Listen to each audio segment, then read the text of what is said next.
আপনাদের মধ্যে অনেকেই অনলাইনে ডিবিআইডির জন্য আবেদন করেছেন, কিন্তু এই আবেদনকারীর মধ্যে অলমোস্ট 85% আবেদনকারী কিন্তু ডিবিআইডি লাইসেন্স পাননি।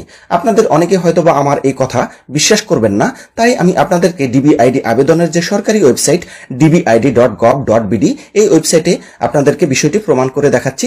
এই ওয়েবসাইটে যদি একটু নিচের দিকে আমরা নামি, সেখানে পরিসংখ্যান নামক একটি অপশন দেখতে পাবো।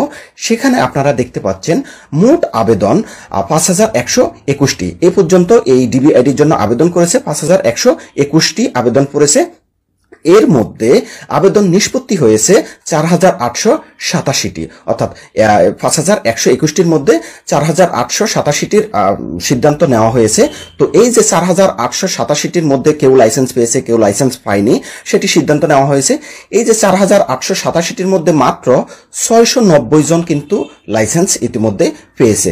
মোট ডিবিআইডি পেয়েছে 690 জন। তাহলে 4200-র মতো আবেদনকারী কিন্তু ডিবিআইডি লাইসেন্স পায়নি।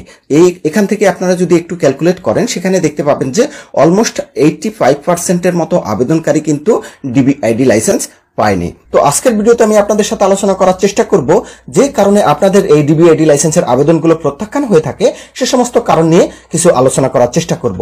তো এর মধ্যে প্রথম যে কারণটি, সেটি হচ্ছে আপনি যে ওয়েবসাইটের জন্য ডিবিআইডি লাইসেন্সের আবেদনটি করতে চাচ্ছেন, অর্থাৎ যে ওয়েবসাইটটি দিয়ে আপনি এই ই-কমার্স কার্যক্রম পরিচালনা করতে চাচ্ছেন, সেই ওয়েবসাইটটি যদি যথাযথভাবে বা স্বয়ংসম্পূর্ণভাবে প্রস্তুতকৃত না হয়, সেক্ষেত্রে কিন্তু আপনি এই ডিবিআইডি লাইসেন্সের আবেদনটি পাবেন না। তো এখানে একটি ডিবিআইডি লাইসেন্স প্রাপ্ত ওয়েবসাইট দেখতে পাচ্ছেন।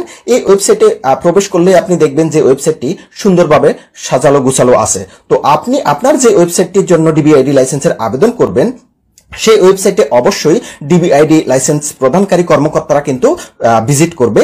সেখানে গিয়ে যদি তারা দেখে যে আপনার ওয়েবসাইটটি যথাযথভাবে স্বয়ংসম্পূর্ণভাবে প্রস্তুতকৃত না, ওয়েবসাইটে প্রবেশ করলেই একটা এলোমেলো ভাব দেখবে, তখন কিন্তু তারা আপনাকে এই ওয়েবসাইটের জন্য ডিবিআইডি লাইসেন্স প্রদান করবে না। এটি হচ্ছে অত্যন্ত গুরুত্বপূর্ণ এবং প্রথম কারণ। এর পরবর্তীতে দ্বিতীয় যে গুরুত্বপূর্ণ কারণ, সেটি হচ্ছে আপনার ওয়েবসাইটের যে টার্মস অ্যান্ড কন্ডিশন অপশনটি আছে। এখানে আপনারা দেখতে পাচ্ছেন এই ওয়েবসাইটের একটি টার্মস অ্যান্ড কন্ডিশন। এই টার্মস অ্যান্ড কন্ডিশনটি কিন্তু বর্তমান ডিবিআইডি নীতিমালা অনুসারে অবশ্যই ইংরেজির পাশাপাশি বাংলা অবশ্যই থাকতে হবে। এক্ষেত্রে আপনার যদি শুধু এই টার্মস অ্যান্ড কন্ডিশন অর্থাৎ নিয়ম ও শর্তাবলী যদি শুধুমাত্র বাংলায় হয়, সেক্ষেত্রেও কোনো সমস্যা নেই। তবে আপনি চাইলে ইংরেজির পাশাপাশি বাংলাও রাখতে পারবেন। এর পরবর্তীতে তৃতীয় যে গুরুত্বপূর্ণ কারণ, সেটি হচ্ছে অনেকেই শুধুমাত্র ফ্যান পেজ দিয়ে কিন্তু ডিবিআইডির জন্য আবেদন করে। সেক্ষেত্রে ওই ফ্যান পেজ, শুধুমাত্র ফ্যান পেজ দিয়ে ডিবিআইডি আবেদন না করাই উত্তম। সেক্ষেত্রে আপনাকে যে কাজটি করতে হবে, ফ্যান পেজের পাশাপাশি অবশ্যই